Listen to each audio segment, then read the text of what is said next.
to be talking about the Glazers and their huge withdrawal from Manchester United and why this is such an important point, because there will be people out there who will go, well, they're the owners of Manchester United. They're selling a share in Manchester United and therefore they've got every right to take money out of Manchester United. But the reality is they are leechers. They are leechers and they are actually making our future more unstable by what they're doing with Sir Jim Radcliffe. So we'll talk about that.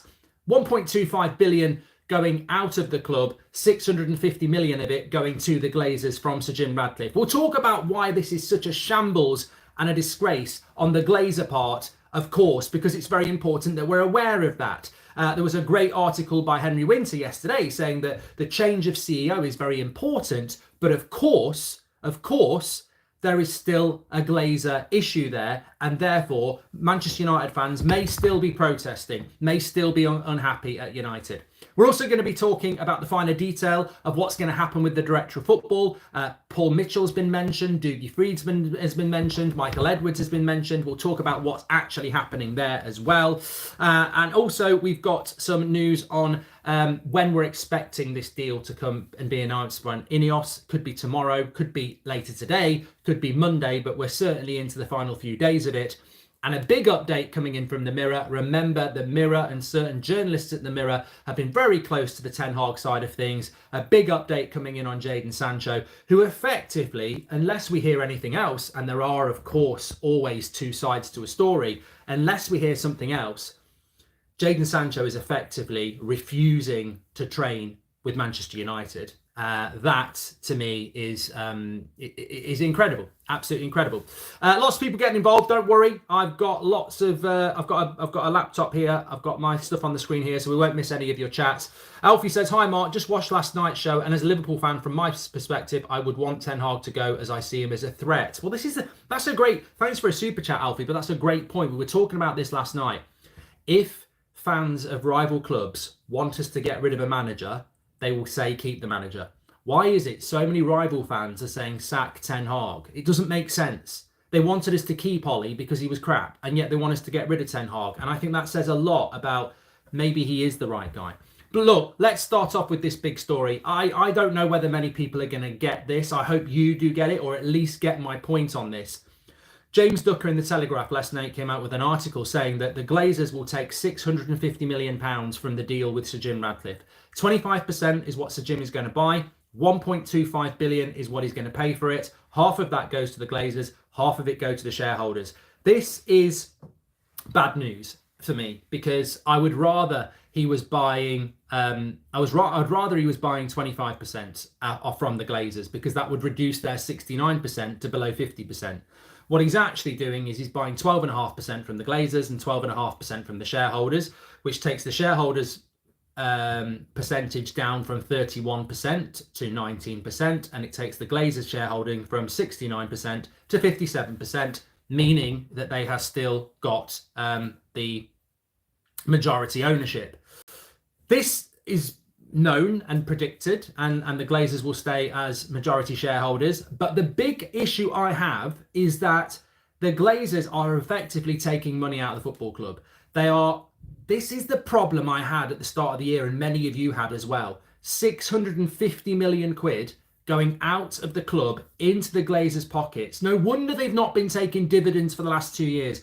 You've had Manchester Evening News, the Telegraph, the Times saying, oh, the Glazers won't be taking any dividends this year. The dividends were about £30 million a year they were taking out. They're just about to take 650 million quid. 650 million quid. Somebody said, are you in bed with Ten Hag? It would make me laugh if Ten Hag's head just appeared from that bed. That would be amazing. I would have broken the internet with that. Someone was probably going to clip that in now. What's going on? Hi Mark, what would you do? Glazers out, says Kibby. Well, I want to just work through this, because what I'm saying here is that the Glazers effectively are taking £650 million out of the club. And people will go, well, no, they're not. They're not doing that because they're actually entitled to sell part of the club and take the money themselves. They're not entitled to anything. The debt was their entitlement. The dividends was their entitlement. This is just more cashing out of Manchester United, and it should be called out for what it is. This deal is the Glazers keeping control of Man United and cashing out a little bit of money again. It's what they've done with dividends, it's what they've done with debt, and it's what they're doing again. This is just more cashing out from the Glazers whilst maintaining control. 650 million quid into their pocket for 12.5% of the club. They lose no control. They lose no, they get somebody who wants the club, who's going to probably do a lot of work for them.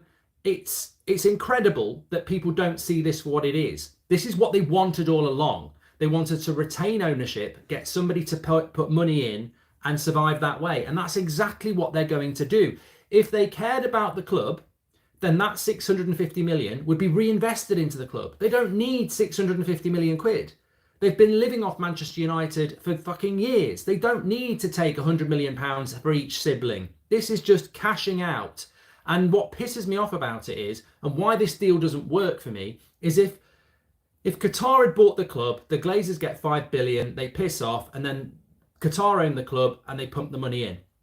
In this case, they take 650 million quid, they still own the football club, and there you've got Sir Jim Radcliffe, who is burning his investment without actually investing into Manchester United. I mean, he's basically giving up £1 billion before he even starts putting money into United. What really should be happening is the Glazers should be saying, look, we're in it for the long run.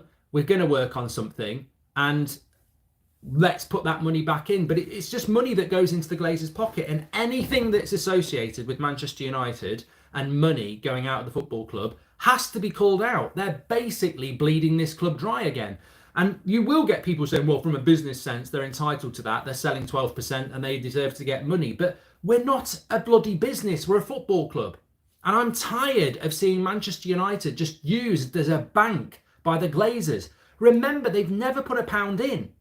They've never put a pound in. They bought it on debt. The increase in value is because they bought us on debt. Everything that they've done with this football club has cost us money, and now it's costing us money again. I would not have been comfortable with them getting 5 or 6 billion anyway, because I don't think they deserve it. But at least if they've got 5 or 6 billion, they piss off forever. This is a kick in the nuts. This is 650 million pounds into the Glazers' pocket that they walk away with, and then they stay as our owner as well. It's the worst possible scenario, because if they go, they get their payoff and they piss off forever. But with this, they get a payoff and they get to stay. It's so frustrating. And that money could be used in a better way. And this is why I never really wanted a small part investment, because they end up paying the Glazers for the privilege of renting a bit of Man United in the hope that they can rent a little bit more in the future. And they get richer and richer and richer. And, I agree with what Ban says there. Football is business, sad but true. Until days are gone, this will continue. But this is what the Glazers are about, yeah. I actually read a United fan today saying, I hope that the Glazers reinvest some of that £650 million. I nearly choked on my cornflakes. You're talking about, you hope the Glazers reinvest some of the 650 million quid. 4 of the Glazer siblings wanted to sell. It's only Joel and Avram that want to stay because they think they can make a little bit more money. They have never invested any of their own money in 20 years in this football club. They are not going to take 650 million and go, you know what, Sir Jim, keep it.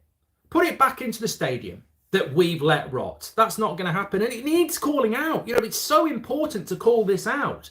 They're staying in control of this football club. They're taking 650 million quid out of it for their own pocket, and they won't put anything back in. The reason we need to spend 2 billion on the stadium is because they let it rust. The reason we need to spend $1 billion on the infrastructure is because they've let it rot. And then they're going to take 650 million quid for their own pocket and sit back and watch United in hundreds of millions of pounds of debt, miles behind, having to spend money that they've got. I find this incredible. I find this absolutely incredible, actually, when you think about it. They were meant to be selling all of the club and pissing off. They've sold a bit of it so they can make a bit of profit, not put any into the club and let somebody else pay for it. Disgusting when you think about it like that. They haven't left, they're staying in control, and they're taking money out of the club, and they're not going to put it back in. Absolute parasites. Absolute parasites. And I can't get my head around why people don't realise this. I don't get my head around why suddenly the Glazers have just sort of been, oh, let them get on with it. They still own the bloody football club. They're still bleeding it dry. Absolutely. This deal is brilliant for the Glazers. Sir Jim Radcliffe wins because he gets a bit of Manchester United, but the big winners here are the Glazers. The Glazers have won. They're going to take over £500 million, retain control of the club, and not put any money in again. Absolutely disgusting. And we're sat here going, oh, I hope Sir Jim's news lands today. I'll tell you what Sir Jim's news is. The Glazers have won. Simple as that. Again, the Glazers are basically going like that from across the Atlantic, going, moan and protest all you like, we've won. That's the headline. Why ain't the Athletic or the Manchester Evening News or the Telegraph running with that headline, we won, with pictures of the Glazers smiling like that? Because that's the picture here. The PR spin will be Sir Jim's future, Sir Jim's future. And maybe Sir Jim's future will be good. But the bottom line is the Glazers won. And no, you can spin that around as much as you like, because even if Sir Jim Radcliffe gets the club in 3 years' time, imagine how many billions he's going to have to throw at the Glazers before he can start spending it on Man United. They've absolutely rinsed him. If the Glazers have turned down £5.2 billion in their pocket, imagine how many billions Sir Jim's offered them, because that's another good point as well. They've turned down £5.2 billion into their pocket. How much is Sir Jim promised them? And we don't know that yet. The 650 should be used to pay the debt or used on the stadium. The Glazers are greedy and selfish, so no way they would spend it on the club, says Daniel. I mean, look, I don't know why anybody would do a deal with them like this. I don't know yet. I'll have to see it, but I don't know why anybody would do a deal with these people and go, I want to work with you for 3 years. You can work on the footballing side with me. You can have control of commercial operations. You've done such a good job here over the last 20 years. I want to give you 650 million now and keep you here. I reckon, I think this is desperation by Sir Jim just to get hold of the club, because he couldn't get 50%. He couldn't get 70%. He couldn't get 100%. So he basically gave the Glazers what they wanted. Still control, pocket some money. I mean, look, if you're the Glazers a year ago, you're like, this club's screwed. Everybody hates us. Sponsors want to move away. The stadium's rusting. We're not very good on the pitch. We're absolutely screwed here. We're probably going to have to cash out. The party's over. And then they go, well, let's have a look. Let's have a look what happens here, because you never know. Somebody might be naive enough to keep us and give us some money. It's not looking good. We're going to have to sell to Qatar. Hold on a minute. This Sir Jim keeps moving down. Right. Let's get him down to 25%, pocket £500 million, keep in control. Egbert says, but he's got total sporting control. But he hasn't, Egbert, because you're a prat. You're a prat. You're a prat. You're a prat. You're a prat. You're a prat. He hasn't got total sporting control at all. He's on a board with Joel Glazer, who owns the football club. So he hasn't got total control. You're just listening to paper reports that suit your agenda. Until we get the facts, we don't know that. So Jim Radcliffe is basically paying them for the privilege investing in our club with a view to raising its value, and they sit where they are. Madness, says Mike. And I know this isn't realistic, but they should be forced to pay the 650 million on the club's debt that they put on the club. This is disgusting and shameful. Look, Costas, absolutely spot on. Both of those comments, absolutely spot on. So Jim Radcliffe is paying the Glazers £650 million for them to let him be involved in the running of Manchester United. That's the bottom line here. And if Sir Jim Radcliffe had the power and the teeth, he would say that 650 million quid needs to come back into the club. But that's not what's going to happen. It's going to go to the Glazers. So they've got the power in this. There's a lot of hints here about who's in control. Because if Sir Jim Radcliffe's in control, why has he gone from 100% to 70% to 50% to 25%? Why is he giving the Glazers 650 million quid and none of that is going to come back into the club? And also, who's in control here? They've turned down 5.2 billion because Sir Jim is probably offering them 6-7 billion over the next 3 years. We don't know all that. It's very speculative, but I'm absolutely convinced, as is anybody who I've spoken to in the business world, that there's one winner in this, and that's the Glazers. I've noticed Sir Jim supporters are quiet today, says Phil. Well, it's a lot of money. The thing is, what I don't like is seeing 1.2 billion just leave the club. It's money to buy something that doesn't benefit the club. I've never been interested in how much Sir Jim Radcliffe is paying for 25%, because that club, that money's got nothing to do with Manchester United. Half of it's going to the Glazers and half of it's going to the shareholders. Shareholders, 100% are not putting the money back into the club. They're shareholders. They've got shares in Manchester United because they want to make money off Man United. And guess what? So have the Glazers. So that 1.2 billion is gone straight away. Anyway, let's move on a little bit. So Jim is doing the obvious changes to get the fans on side, but he's never going to do what's actually needed to be done, says TJ. Jim is the Glazers' new toy, says Marion. Give me a breakdown, Goldie. Don't understand everything. Well, I've just given you a breakdown, so I'm not doing it again. But in other news from James Ducker in the Telegraph, he spoke about a few other things as well. Basically, look, my bottom line on this is that the Glazers were going to make money out of this sale, and I was never going to be comfortable about it. But if they go and take the money and piss off forever, I can just about deal with it. But when they don't go, but still take money and then stay in control, it makes you want to throw up. The Glazers are leeches, and it's upsetting to see how they've run our club. So Jim has really screwed us over. The only chance of freedom was Qatar, says Nigel. Well, as I said yesterday, there's this overarching thing for me that can't be jumped by a CEO or a director of football. So Jim Radcliffe did a deal with the Glazers and kept them in power. And that's all we know at the moment. And tomorrow, later today, early next week, we'll probably hopefully get more information.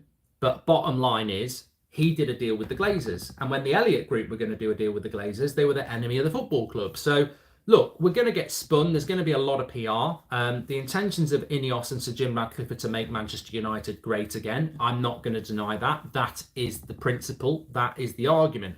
I won't sit here and say Sir Jim Radcliffe's aim with Manchester United is to be a British Glazer and bleed us dry. He does want to make Manchester United like Mercedes in F1, like Sky in the cycling world. He wants to make Manchester United like Man City. He wants to make us the dominant force. I agree with that. But how he's gone about it is obviously,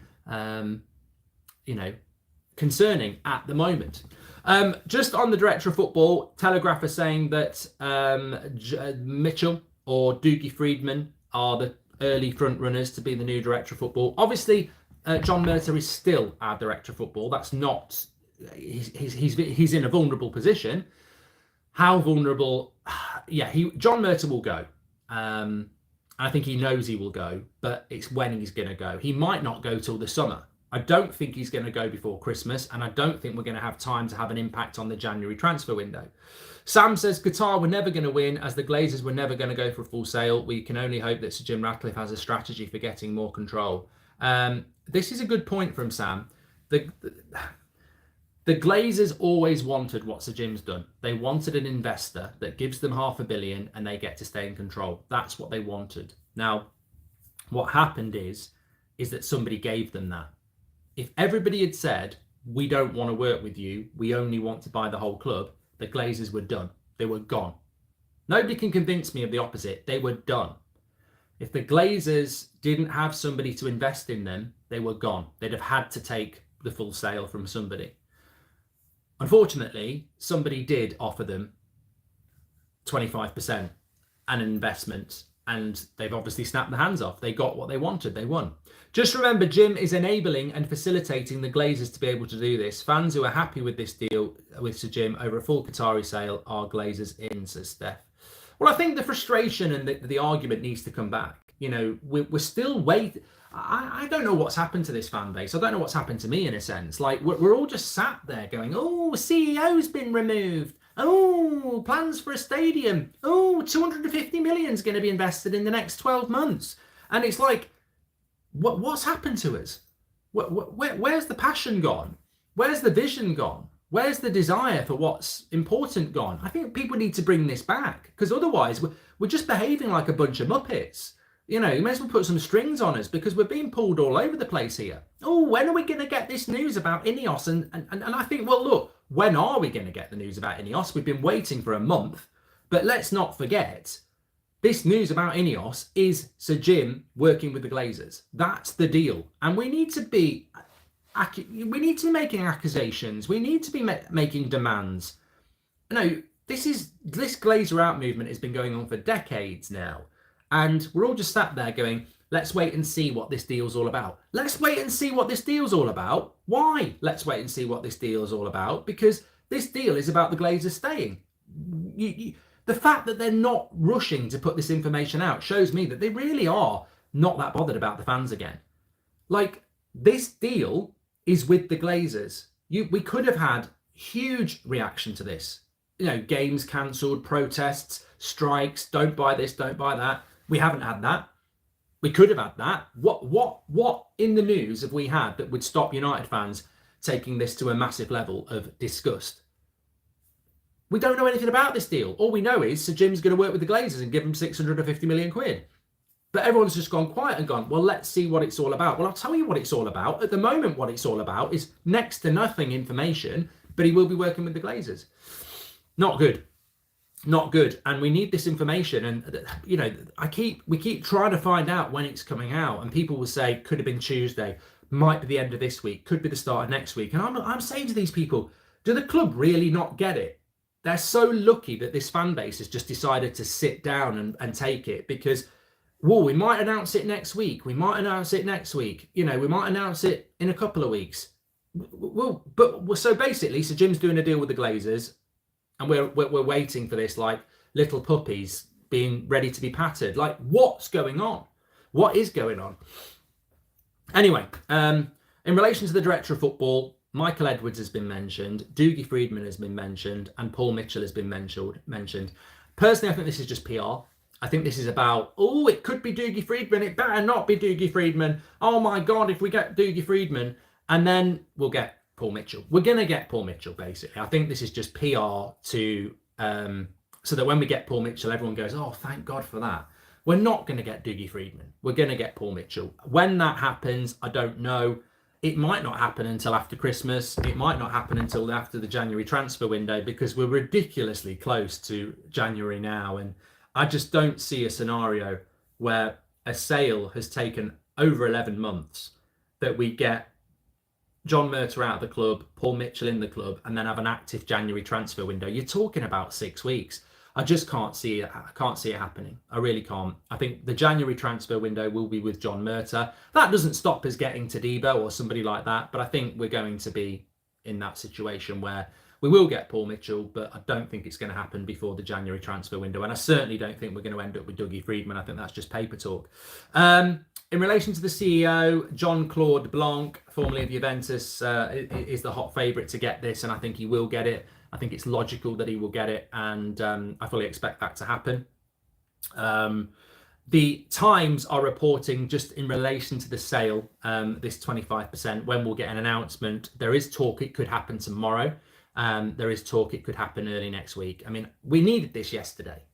This needed to happen yesterday. Tomorrow, early next week. It needs to be happening yesterday.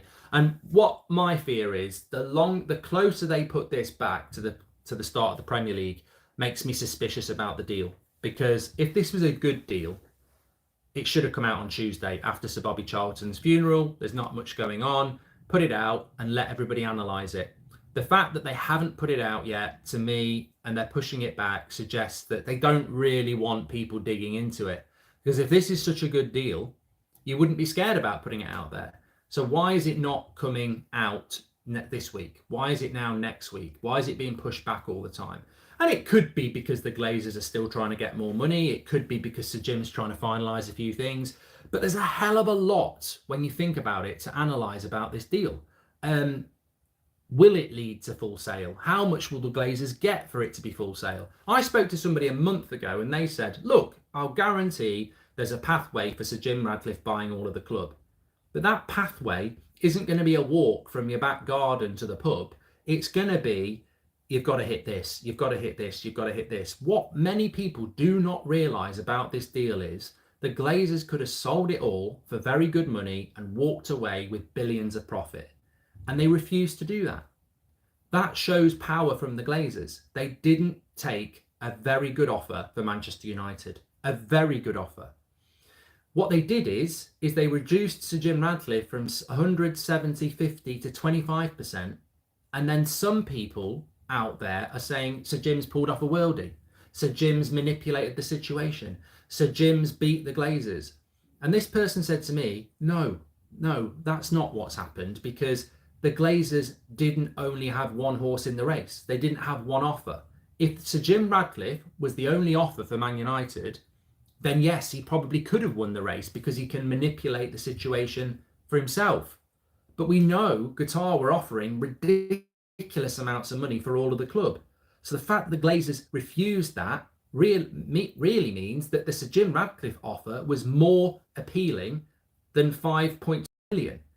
So if Sir Jim is going to buy all of the club, why has he got reduced down to 25%? And what's he promised to the Glazers to get 100%? I asked that question. The person said, I can't tell you, but it could be things like, you can have 100% of the club in 2026 if you give us 7 billion for it. And that's the sort of pathway that could be in place. Yes, you will get 100%, but you've got to pay us 7 billion in 2026, which is more than 5 billion. So look, let's not pretend the Glazers haven't won here, and let's not pretend that the Glazers are in a strong position. There are people that think Sim's bought 25%, he can sack managers, he can buy who he likes, he can clear the debt, he can build a stadium. He can't. He can't. The Glazers are still here. And the Glazers, the most worrying thing about the Glazers is they're not one. It's not just Joel, it's 5 other siblings, and they have a say. And that's what slows things down. So look, my point is there's a lot of detail in this deal that we may or may not get. But there is a lot of detail there. Divide and conquer has prevailed, says Lee. The way the Glazers have carried out this sale has given the fan base no chance to unite against them, says Lee. No, yeah, I agree. I completely agree. And look, I respect different opinions. 100% respect different opinions. That there's people out there that will go and that are very happy with Sir Jim because he's from Manchester, and so are they. Or there's people that are happy with Sir Jim because they don't want a Middle East owner like Manchester City. He represents the opposite of what they wanted. So there are people that are pro it. Forget Qatar, says Sam. If Sir Jim Radcliffe hadn't come in, we'd have a US investment fund as a second parasitic entity alongside the Glazers. Sir Jim Radcliffe is best worst case scenario. See, I disagree with you there, Sam. I disagree with you there. I think the Glazers may have looked at an investment from an American investment fund, but I guarantee you there would have been protests and games cancelled. I think there was an offer on the table for the Glazers for an investment fund from America. And I think they chose Sir Jim because it's preferable.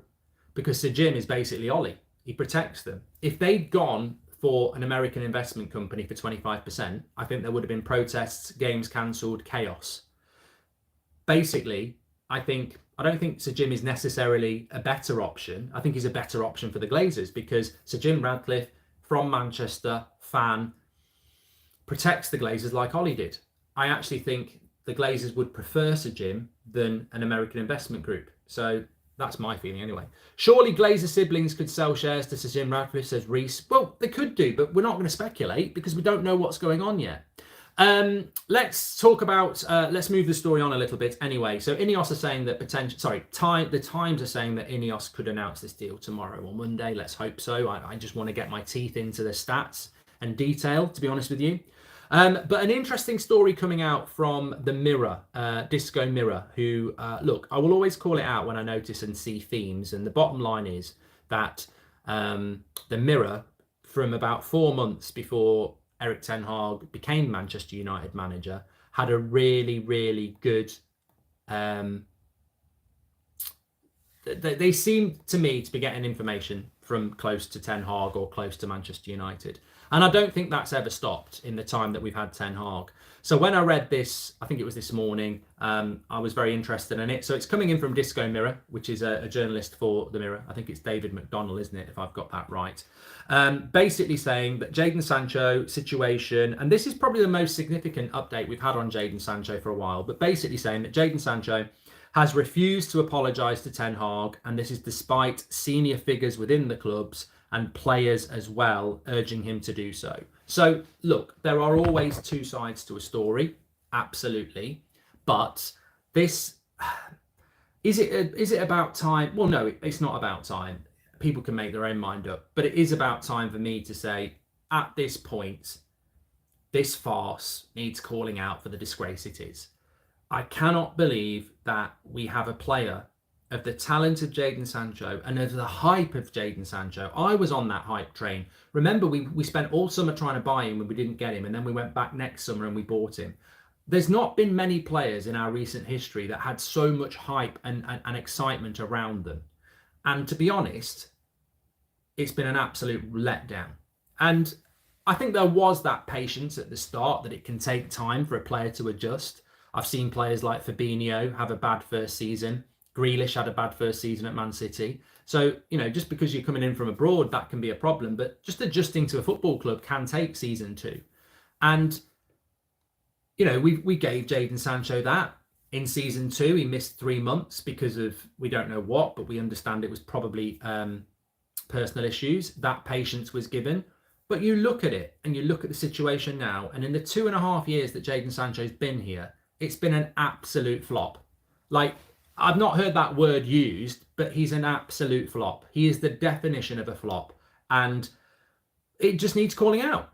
He's a flop. I don't hear the media talking about it. I don't hear many of our fans talking about it. Jadon Sancho is the definition of a flop, and that's the most severe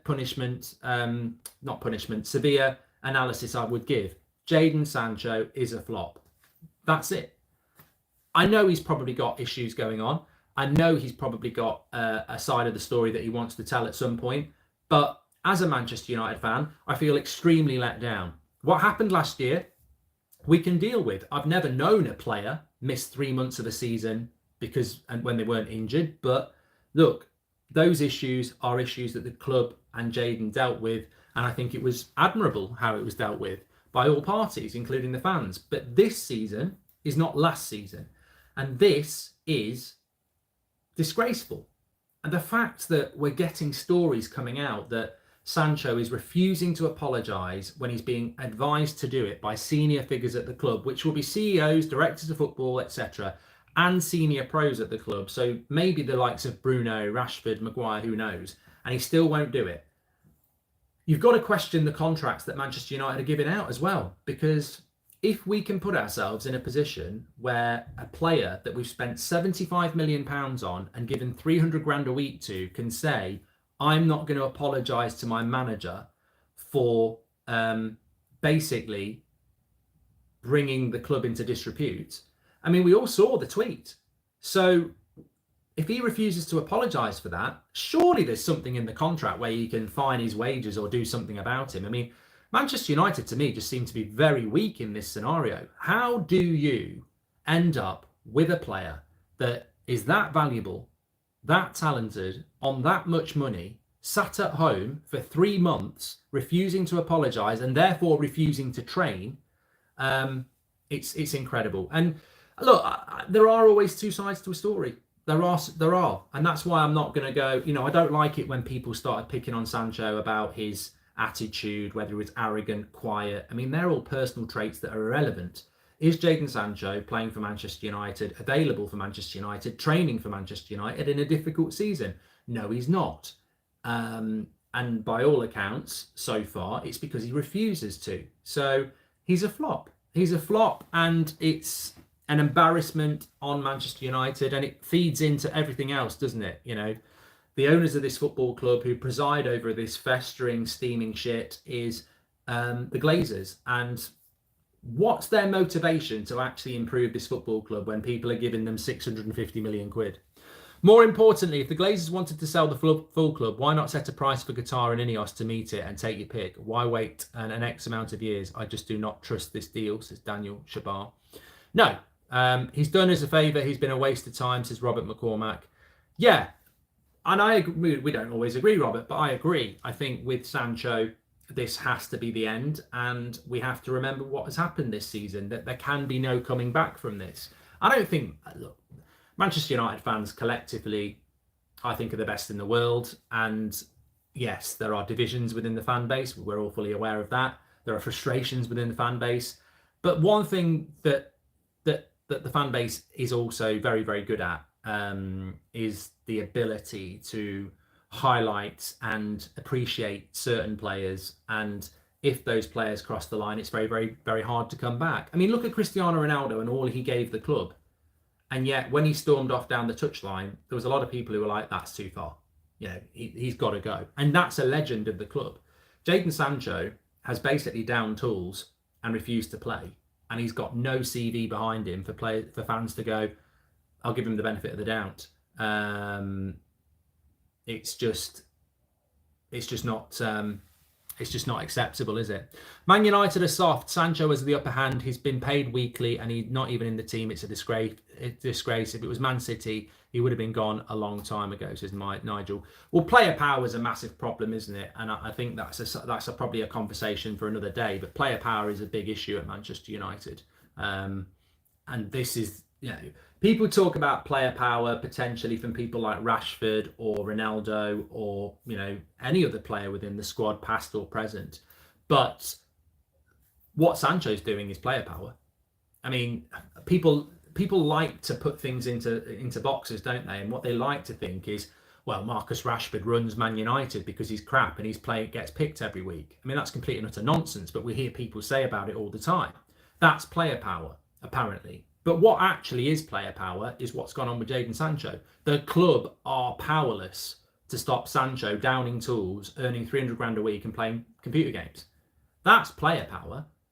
It's not the player power the media wants to talk about because they want to pretend that, managers are being undermined and teams are being picked by players, etc., etc. And maybe that is going on at United, but this is player power. This is player power. When you've got a player that can say, not apologising, not training, keep paying me, there's a big problem there. And actually, I welcome the likes of what we were talking about last night, whether it's the Sir Jim ownership or whether it's the Sheikh Jazim ownership, that these things will be looked at because they're business decisions as well. So I do welcome that. Oh, one thing I did want to ask, and I've been meaning to ask it for a while. If you've listened to this week's Going for Goldbridge podcast, is that what it's called? No, Goldbridge Saves Football podcast. If you've not heard of the Goldbridge Saves Football podcast, there's a wide catalogue going back to August of podcast episodes you can listen to in the car, on a walk, etc. Check it out. It's on Spotify, it's on Amazon, it's on iTunes. Goldbridge Saves Football, give it a check. But this week's episode, which has been out for a couple of days, go and listen to it. We basically did a Premier League half-term report. So every Premier League club was given a grade for their season so far. So for example, Wolves got a B+, because lots of people said that Wolves would get relegated. They've done really well. They've been very unlucky. They probably should have another 6 points, and they're still mid-table. So they got a B+. Check it out on Goldbridge Saves Football. It's an interesting video. And don't worry, when I get halfway through the table, I basically skim through all the shit. I really focus on the top half, which is what everyone's interested in.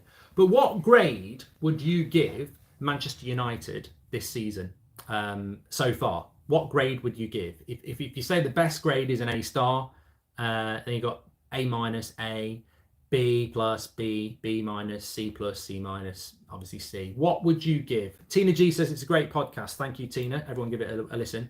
So we've got a few Ds, we've got a few Cs. Wolf Wall says D. Mum Ra says B. Will Arnott says C. Really love your podcast. Thanks very much. I'm really enjoying doing the podcast. Give it a listen. But a lot of C's and a lot of D's. Chris says C. On the podcast, Will gave us, I think he said a D, and I said a C. And the reason I said C is because, well, you have to listen to the podcast, but effectively, it's been a really bad season, but then you look at where we are in the league. But it's not, it's that reality bite, isn't it? I think as United fans, we need a bit of a reality bite here. The Glazers could have sold the club for 5.2 billion, and they did a deal with Sir Jim because it's better for them. Bottom line. Manchester United in the summer would have been expecting to be in a title race playing good football. We're playing shit football. We're losing a lot of games. So there's a bit of a reality bite here. In the summer, we would have been hoping to have a title race and be owned by Qatar. In November, we're playing absolutely shit and we're still going to be owned by the Glazers. So look, bit of a reality bite. Things are not going the way not just the fans wanted, but they're not going the way the Ten Hag wanted, then they're not going the way that the club wanted. We've also got a ridiculously difficult December to come, and I'm ready. Let's just get on with it. But things are not going well for United at the moment. And I said something in the January when Ralph Rangnick was in charge, and I said, we've not hit the bottom of the barrel yet. And then last season, it looked like that prediction was wrong. because we suddenly went from worst ever Premier League finish to third and 2 cup finals. And yet here we are. I stand by what I said in January. I still do not think we've hit the bottom of the barrel yet. Even now, I don't think we've hit the bottom of the barrel. What is the bottom of the barrel? Well, we've not been there yet. I don't know what it is, but I don't think we've hit it yet. I don't feel like we're on the upward trajectory. We might, doesn't mean I don't know everything, doesn't mean I'm right, but I do not think we have hit the bottom of the barrel. I still think we're on a downward trajectory. And on, even over the last 10 years, it's not been straight down. Very few things go straight down. I mean, if you drop a bowling ball out of plane, it ain't going to bounce back. But United's more of a roller coaster. I think if you start from Sir Alex Ferguson retiring, you were up here. And I think over the years, we've gone, and that's what United have done. We're never going to hit where we were under Sir Alex.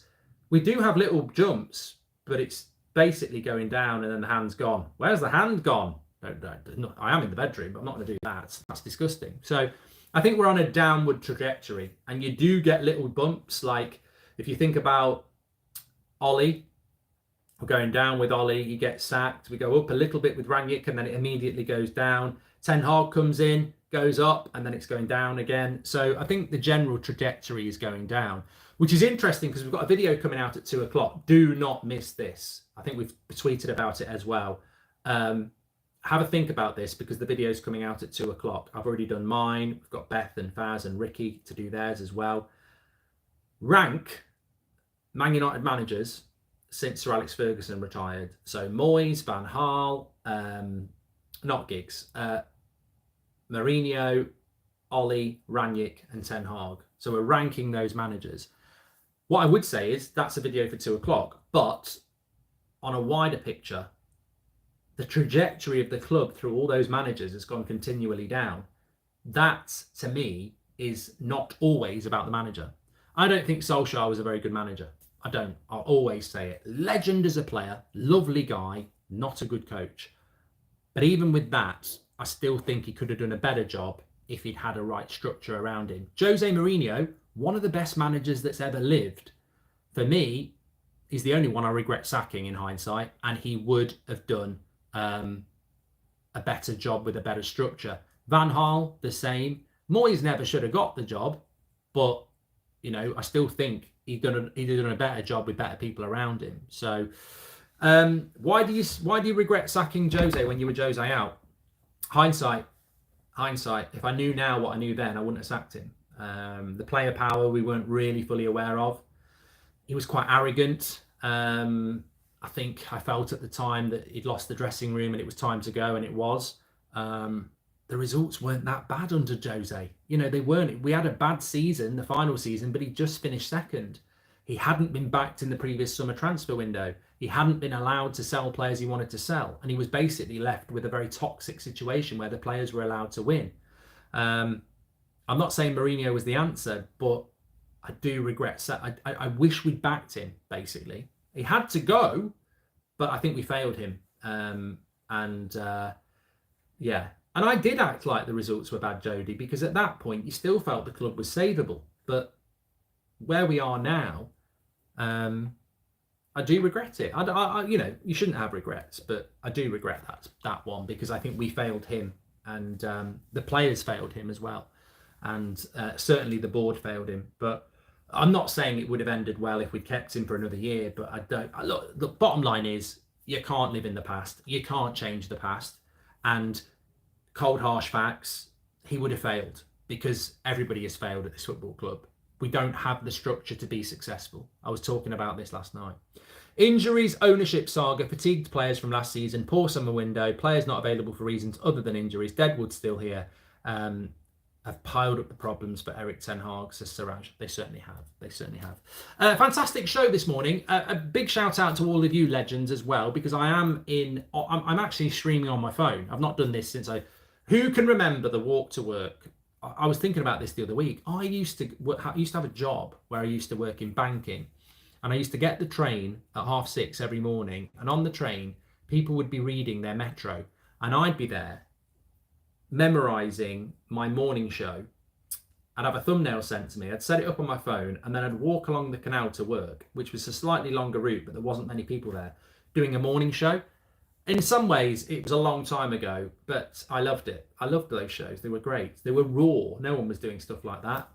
It was great. And to be back on the phone isn't brilliant, but I appreciate it's not as professional as we normally are. But I had a bit of an issue with my computer that I can fix, but I wouldn't have fixed it in time for the 10 o'clock show. So I was just like, right. You wouldn't believe the setup. I've basically got the phone perched on a box of 24 cans of Camden Hell's lager because it's firm and high. Oh, that's what she said. And I've got my laptop here where I can see the chats. But yeah, so these are the sort of shows that make the United Stand what it is, a community. And it takes us back to the roots as well. People will go, I don't like the audio, I don't like the wallpaper, but I do, because it's honest and real, and many people who've been with us from the start will know that this is quite high standard compared to how it started. We've never professed to be a media company or anything like that, although we pretty much are. And actually, yesterday we broke a couple of stories and people were going, wow, as if you've got sources. Well, we do have sources. You know why we've got sources? Because unfortunately, for the likes of a lot of mainstream media outlets, the United Stand, if you combine 4 or 5 of the biggest Manchester United reporting outlets, their daily readership won't even hit half of what we do on a daily basis on YouTube. So yes, we do get information because people have woken up over the last 15 months that the United Stand reaches way more ears and eyes than a lot of these articles that people write in established outlets. So well done to you. It's facts. It's cold, harsh facts. I mean, it's your community, but these videos and things that we do and tweets that we put out hit way more Man United fans than certain news outlets combined. It's just the way the world is now. And yet those certain news outlets act like they, but it's true. It's true. There's some good journalists out there, but they're not hitting what we hit. And that's why we do get information, because they know that they want to hit you. So they'll go, this is going to happen, this isn't going to happen, because they want to get that story out to as many people as possible. Great work, Mark. Well done, says Costas. Well, it's down to you lot. Torrin, is no one else concerned that Sir Jim Radcliffe has an incentive not to improve the club too much? Better club means higher price to the Glazers. Torrin, these are all valuable points. And until we get the detail of what's going to happen with this football club, we are speculating, but certainly concerned. Thank you everyone for watching. Make sure you smash a like on the video. We've got this brilliant video coming out at 2 o'clock, obviously 8 o'clock as well. And if anything breaks like it did yesterday, we will live with you anyway. Make sure you smash a like and subscribe. Great to see so many likes on the video as well. Raw United Stand show this morning, but thanks for the support as ever. You are legends. Now, how do I turn this off? I think you press this.